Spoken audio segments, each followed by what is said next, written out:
What's going on, guys? Waco from Revolution here with the legend that is H.Moser and H.Moser&Cie, aka the Wrong Wrist, who is going to be our very first Revolution Arabia correspondent. How are you, sir? I'm very good, thank you, Ray. Excellent. And Max, how are you, sir? I'm great, just arrived. Lovely to see you. Lovely to see you. Panda, how are you? he's in his mood. This is one of the videos that I had wanted to do for a long time, which is really to talk to leaders in the watch industry and kind of get great life lessons from them. And Max, I've learned so much from you. And even when you critique me, I actually like it when you do that because you're a friend and I trust you. And one of the things that Max said to me is like, well, you get a lot of good ideas, but you have to work a little bit on execution. And that I have actually taken that on board, and I've actually tried now to really focus on executing. So one of the first things I want to execute well is our office in the Middle East with amazing people like Omar. But Max, a lot of times in life, people get beat down by crises or by difficult situations, right? And you had your share of those as well. I believe it's the Bhagavad Gita that tells us that life is suffering, but we must participate joyously in the suffering. Tell me about the most challenging moments that you had in your life. I think you went almost bankrupt 3 times, and how you came back from them. They made you better.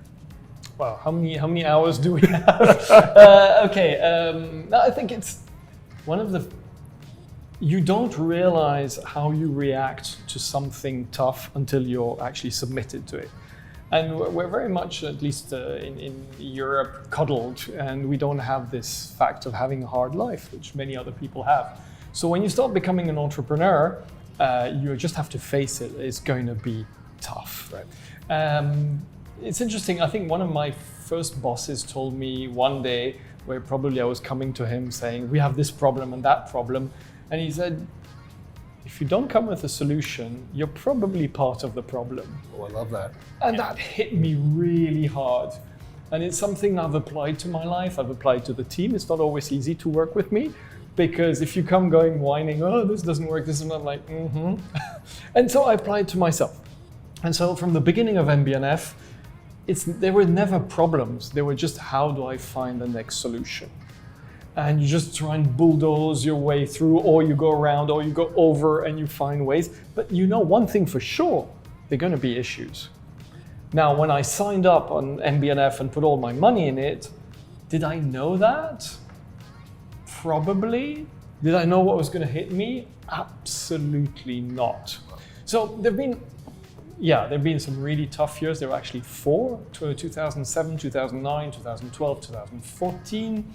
2007, we were still in the development stage of the very first piece. Our main supplier gets bought by a brand. That brand clearly didn't buy the supplier to make components for other third parties. So that was really rough. And I think we managed to deliver our first 2 watches in June 2007. I think I was about 2 weeks away from bankruptcy. Wow. What happened? A lot of things happened. I was disappointed with a few people. That's when you see when people are there for you. Amongst them, my friend Peter Speakmarin, who really helped me out. And in the middle of all that drama, and it was drama, I met a Northern Irish gentleman called Stephen McDonnell. I'd never met before, thanks to Peter, who introduced me to him, said, he can probably help you out. And Stephen McDonnell is going to become so important in our lives at MB&F. These 3 pieces actually, were in the same movement. And of course the sequential, 10 years of working together. That would not have happened if I hadn't had that massive issue in 2007. Then you have 2009, the global crisis. I'm running around the world trying to find customers who are ready to buy an MB&F, let alone a watch. That was brutal, but you knew that you could always jump into a plane and try and help your retail partners. Mike Tay was incredible in his team at that moment, and try and explain, and find somebody from time to time would resonate on the same wavelength. 2012, 3 really different issues. We had big issues with our case supplier who couldn't make the HM5 case. We had issues with some retailers who started telling us, yeah, I'll take those products you've done for 2012, but you have to buy back the watches which haven't sold over the last 3 years. And you know, when you're a self-financed little company, you cannot do that. And then there was the big blow up of Nitro, if anybody remembers that, C3H5N309, which was the collab with Urwerk, which antagonized most of our retail partners because we decided with Felix there were only going to be 12 and 12 pieces to sell them online. This was 2012. This was 11 years ago. And a lot of our partners got really upset with us. But look, at the end of the day, it turned out that it's like in a couple. You have ups, you have downs. You can see those who are ready to work on the downs, and you become much stronger in your relationship, and that's exactly.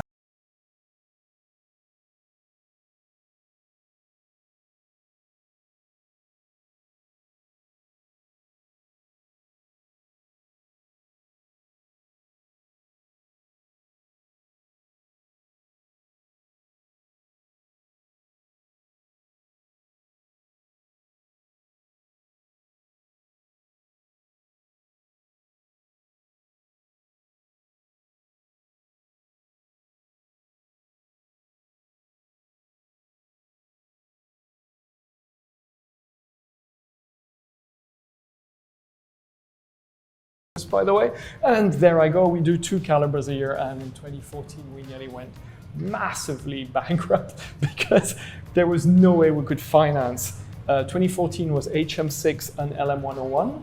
And 2015 was the Perpetual and the HMX, and plus we had all the other plans, and we were financing and developing all these different calibers, and there was no way we could manage. So look, bottom line, thanks to the first crisis, met Stephen McDonnell. There are all sorts of other stories which happened. 2014, we had a big cash flow issue, as I was saying. I had to go and see my friends from Gérard Perregaux, and actually it was not the management of today, it was a previous management, and said, look, I have to cancel some orders, and they were like, no, dude, you can't cancel the orders. And I was like, no, I don't have the cash to pay you. It's like, no, we don't care, you're gonna have to take those movements. Wow. And I was thinking, oh my God, what am I going to do with these movements? I remember I was on an acupuncture table, and I had my 25 needles in me, thinking, what am I going to do with these movements? And I invented what was going to become the Mad One. Wow. And I visualized that movement upside down with the GP movement and the cylinders. And then while I'm still stuck there with my needles going, but actually, if it's not a GP, we could actually make an inexpensive, less expensive piece. And so from those issues, something great happens. It doesn't happen each time. Don't get me wrong. Yeah. It's not each time. But whatever happens, if good old Nietzsche, right. What doesn't kill you makes you stronger. I also believe, Max, that you believe in karma. Definitely. And whatever happens for a reason, and whatever happens at the right time, at the right moment. And what you've shown through the years is your resilience. You want to keep fighting. You're not the type of person that lets go easily. And I have to say, this is surreal, by the way. Usually I'm behind the camera watching you guys. So sitting here and talking to you is like mind-blowing. So let me say this.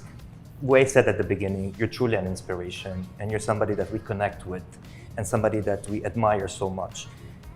Someone like me looks up to you, looks up to Wei, and honestly, you are role models to me. I'm interested to know, who do you look up to, and what inspires you?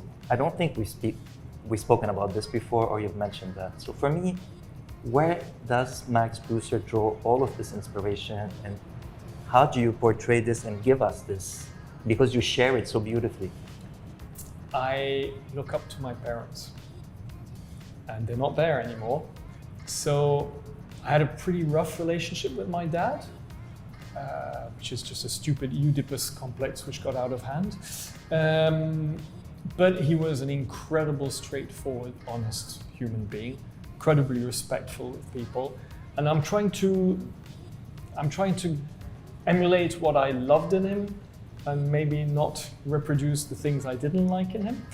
And in case of my mom, it's easy. I mean, and actually, it's only a couple of years I've started mentioning that she was a Zoroastrian.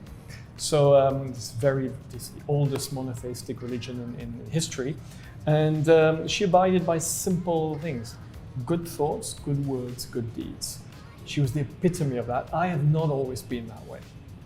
I could be very tough. I could be, I'm not going to say mean, but I didn't have enough empathy, I think, growing up, because it was a lot about me.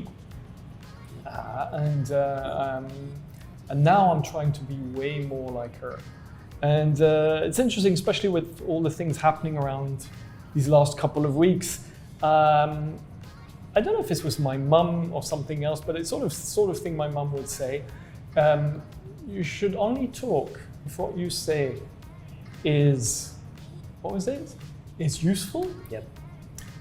Is, how do you say, is verified, and it's kind.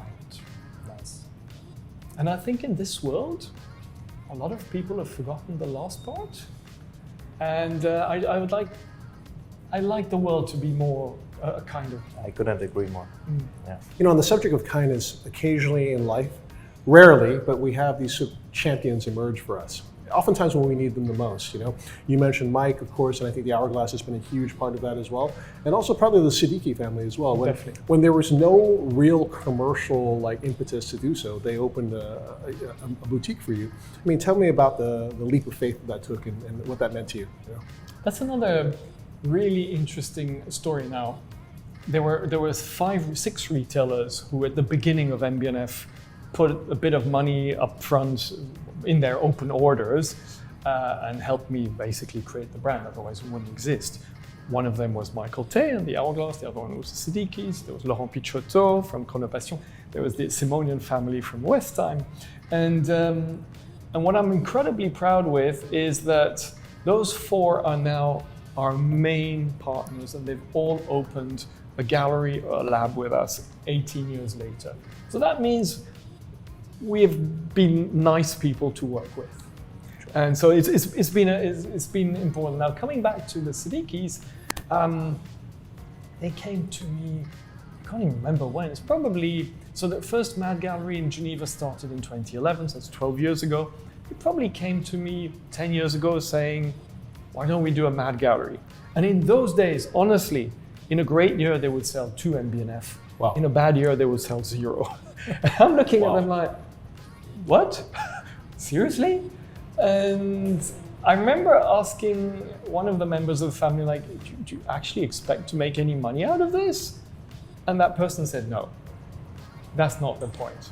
We just love the concept. And it's true that every time they came to Geneva, they would come and visit us in our Mad Gallery and they would get all excited. And like, he told me, we need a Mad Gallery in Dubai. Dubai needs a Mad Gallery. So the Siddiquis are part of those Emirati families who are way larger than just business owners.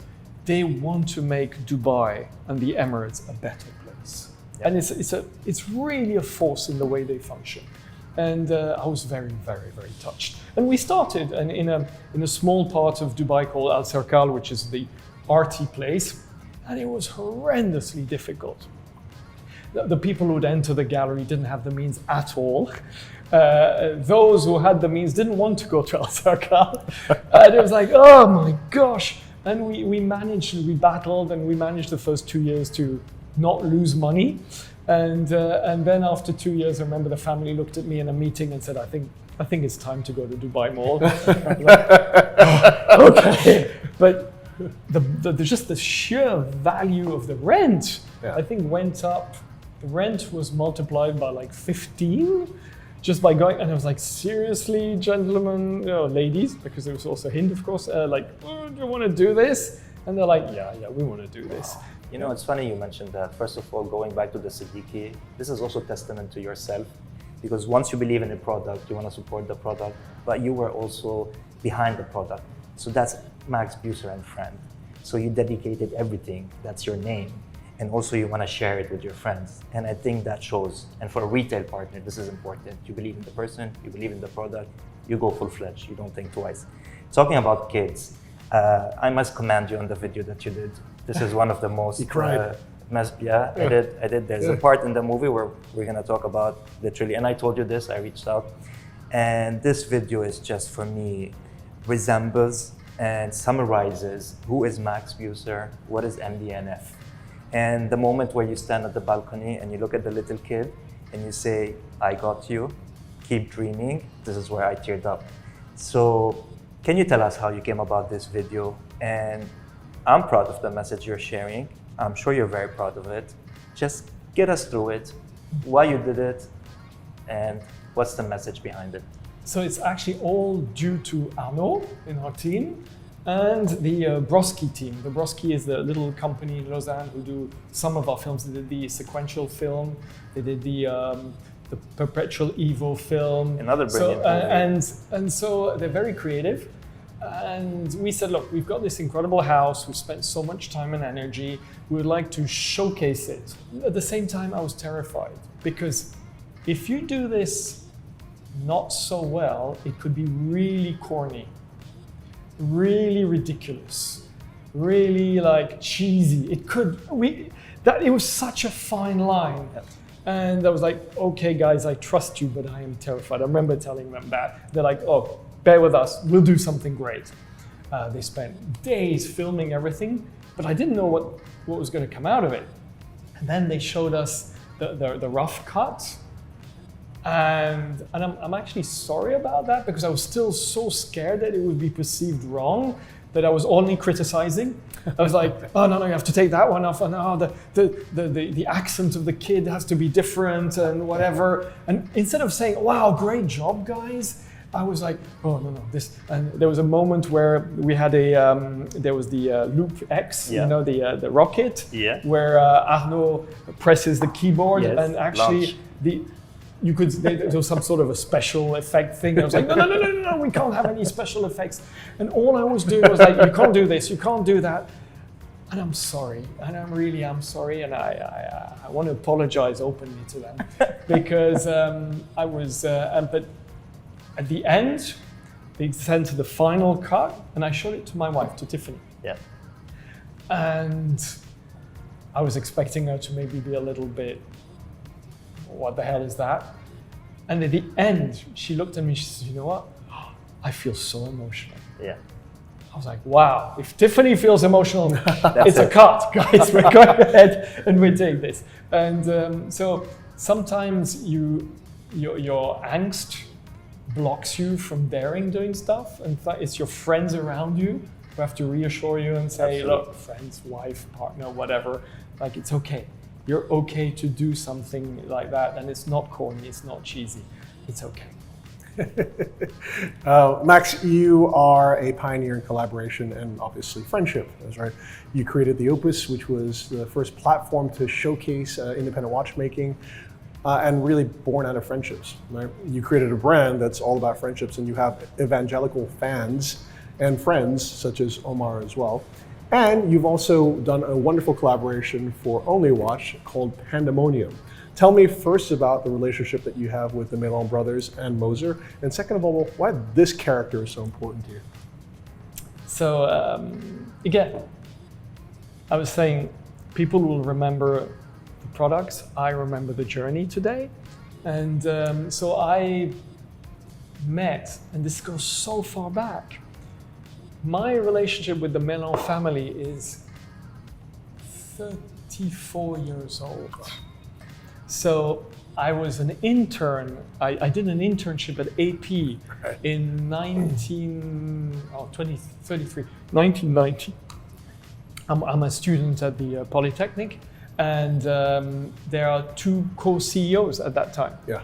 Steve Urquhart And Georges-Henri Melon. Right. And that's the first time I'm going to meet Georges-Henri Melon. I'm in actually the office of their secretaries. They've put me there, I don't know why. And so I see these two legends coming in and out, and I'm just a student.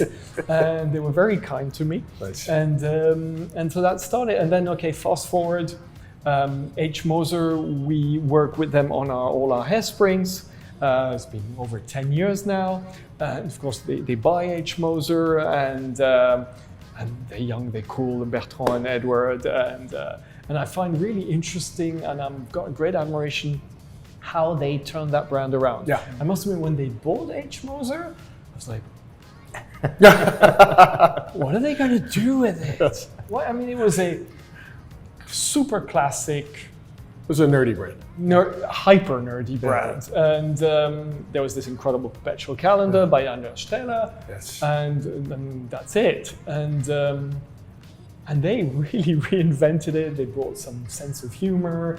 They were daring, and they've got an incredible following. Coming back to the Siddiquis, Dubai Watch Week.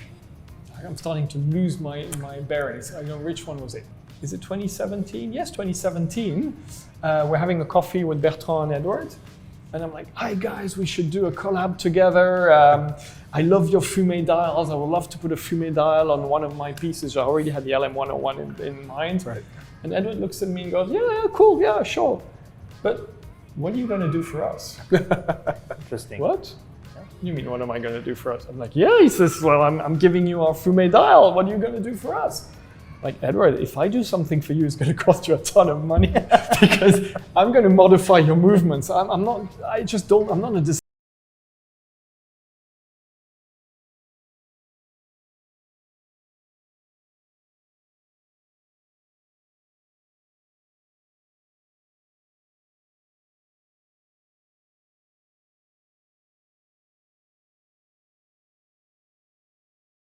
And out, I just went in to show him. I said, look, I've got this idea of a dial like this. Would you accept to put a dial like this and do something three-dimensional? And he said, yeah. And so we worked on that double collab, launched it on June 2020, 3 months after lockdown. And it was the first time there was this double collab, of one doing it for the other, etc. And it was incredible, the response we got from it.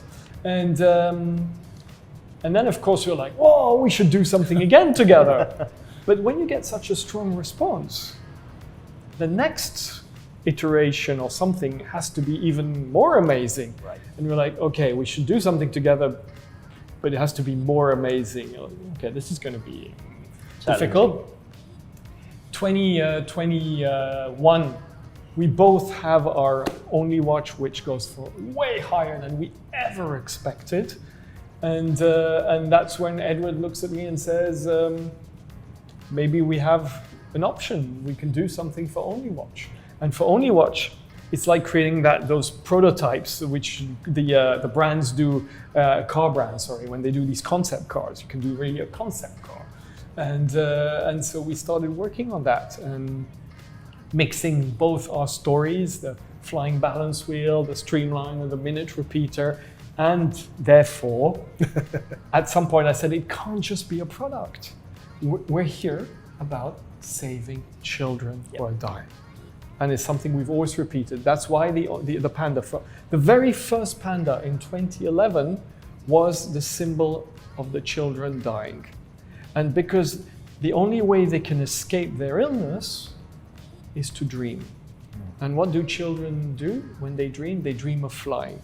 I don't know if you guys did. When I was a kid, was always dreaming of flying. Unfortunately, it's a fact. When you become an adult, you don't dream about that. I have not gone through the Freudian reasons for that, but that's actually a fact. So that little panda was flying, and that was his way of escaping illness. 2021, we did the panda. I pitched to Edward the panda because it was a musical watch. It was a minute repeater. It was going to be a DJ. And I was expecting a little bit of pushback. He was like, I showed him the drawing, which was actually the drawing of this little guy we'd done. And he was like, that's it. Okay, let's do that. And then things were just like, click. And I've done so many collabs. They're collabs where you feel like you have to put a bit of oil because it doesn't work. You just went click, click, click, click, click. And here came out the Streamliner Pandamonium. Maybe just on the name. When I came up with our team came up with the name, Edward was like, Panda what? I was like, no, this is great. But he's like, Pandemonium. So he looked at that, means chaos. I'm like, yeah, that's the whole point, is creative chaos, which generates this. Yes. I mean, this is a chemistry. When you collab with someone, there has to be chemistry. It's like anything, any relationship. And I think you do one of the best collabs ever because you give your DNA and you let the other person give their DNA. So with the Pandamonium, the flying balance wheel is there, but you can distinctively see that it's a Moser, fumé dial, it's a streamliner, and so this collaboration for me is deserve of an award. Well, the thing is, I think it's really important, especially at a moment right now where there's some uncertainty over Only Watch, that we don't forget that the legacy, watchmaking legacy of Only Watch has been extraordinary, right? And the effort that the brands put into creating these extraordinary timepieces is Herculean, right? It's massive and incredibly expensive and really sincere because they put incredible energy into creating these beautiful one-off pieces. And so I hope that regardless of what's going on right now, it's important that we don't forget that, right? And so when we were doing our Revolution Awards this year, we said, listen, it's interesting because it's an Only Watch year, and we want to include all of those watches as well, because like you say, they're like the concept cars that you see, that eventually part of that technology comes into a production car, right? So eventually part of the technology you'll see oftentimes goes into the production watches as well. So Max, on behalf of Omar and myself, congratulations, because you and Moser have won the best collaboration of the year for Pandamonium, which incidentally we think is the perfect name. So congratulations. Thank you so much. Congrats, Thank you guys. Oh, well deserved. Wow, Well deserved. Thank you. Yeah. So I have the great honor of being part of this gathering of the tribe in the Maldives. And I was just mesmerized by the quality of people that you had there. One guy in particular who was our keynote speaker was a gentleman named H.Moser&Cie. And he was the coolest dude I've ever met in my life, because I was on the boat with him from Mali, which is the mainland, to the island where the hotel was. And this was exactly at the moment when Silicon Valley Bank was collapsing. And he is the managing partner, or was at the time managing partner of Kleiner Perkins, which is the biggest VC in Silicon Valley. And I didn't realize all this was happening until we got off, and the shit literally hit the fan. And I said to Wen, I was like, bro, you've been talking to me about watches for the last hour. I'm so sorry. You must have thousands of emails to deal with and fires to put out. And he said, yes, but Wei, we've already made a decision that we're going to support the bank because no bank can survive a run. And then he said something else that was, he's like a Buddha. Like everything he says is so meaningful. He said, Wei, the thing is that people will always remember not how you acted when times were good, but when times were bad, And I've taken that to, really be an important lesson in life as well. And then later he dropped this incredible pearl of wisdom as well, which I now repeat all the time, and which I think is really pertinent to our conversation today. He said, Wei, in life, there's only two types of people. There's missionaries and there's mercenaries. Either you're mission driven or you're coin operated. And he said the irony is, of course, the mercenary never makes the amount of money that he wants because he's only about money, right? And the missionary is, you cannot be a naive missionary and get eaten by the indigenous people or something like that, But the missionary is a person that genuinely wants to change the world, right? And to me, there's no greater example of that than you. Tell me why you're so mission driven, and what is the mission for the future of MB&F? When I created MB&F, I told everybody, it's 18 years ago, it's a life decision, it's not a business decision. And over these last 18 years, everything we did was about creating these extraordinary products and having an incredible journey we would be proud of. I think pride has been the defining factor. And pride is not, there's no quantifying pride, and there is no giving value, financial value to pride. It was interesting. The other day I was in a meeting and we were showing a project to some part of the team which were not aware of it, where there is more than a little chance that, so it's a 2025 project, that we're going to lose serious money on a part of that project.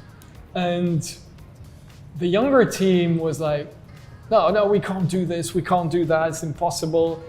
And it was Thibaut, our sales director, who knows me so well, who looked at the younger guys and just started laughing. He says, now you know what I go through. It's like, there is no discussing with Max about that. He thinks it's a great idea and it should be at that price. Okay, if it's his brand, if he wants to lose money on it, he loses money on it. It's okay. Remember for the 10th anniversary in 2015, we did the HMX at 29,000 Swiss francs and basically didn't take any margins ourselves. The retailers did, we didn't. And it was a way of saying thank you. to those who had allowed us to come to the 10th year, I had so much pushback in the company. It just arrived the year after 2014 where we nearly went bankrupt. And they're like, you can't do 80 pieces out of, in those days, 280, right, where we have no margin, because if you have no margin, you're actually losing money. But it's what defines is the journey and being proud. Second part of your question is even tougher. You know what would make me proud? Is that if something happens to me, this company thrives. That is my job today. And a lot of people I've been talking to recently, because it's on my mind nonstop, are like, oh, it's impossible. Oh, if something happens to you, you embody the brand, and you're giving the interviews and whatever, and people are buying it because of you. And I'm like, excuse me, fuck this. I have a mission. I don't know if I'll manage, but that is everything I have to work on now, and it's been happening for the last 2 years with the team, to make sure that if something happens, not only this brand survives, it thrives. I don't have all the levers yet. I'm working on them. Give me some time. I guarantee you, and Wade touched base on that, is your tribe members are going to make sure that the brand survives. Because I agree with Wade. I've met not all of them, but some of them. And collectively, I've never met more amazing people. So people who buy MB&F, really, there's a special connection there. And I think we get that from you, and then we connect with one another. So I put my feet in cold water. The future of your brand is going to be in good hands, and it will survive. Hopefully. Well, Max, everything you've ever set out to do, you've accomplished, and you've accomplished without ever compromising who you are. I know if anyone can do it, it will be you. I know you'll do it in a way that is unexpected and that surprises us, but in the end, we'll be like, wow, that man's a genius. I don't know about that, but thank you very much. And he's a cool dude. Thank you, Cheers. sir. It was Thank an you absolute very pleasure. Omar, thank you as well. Thank you, Wade. Guys, thank you for joining us.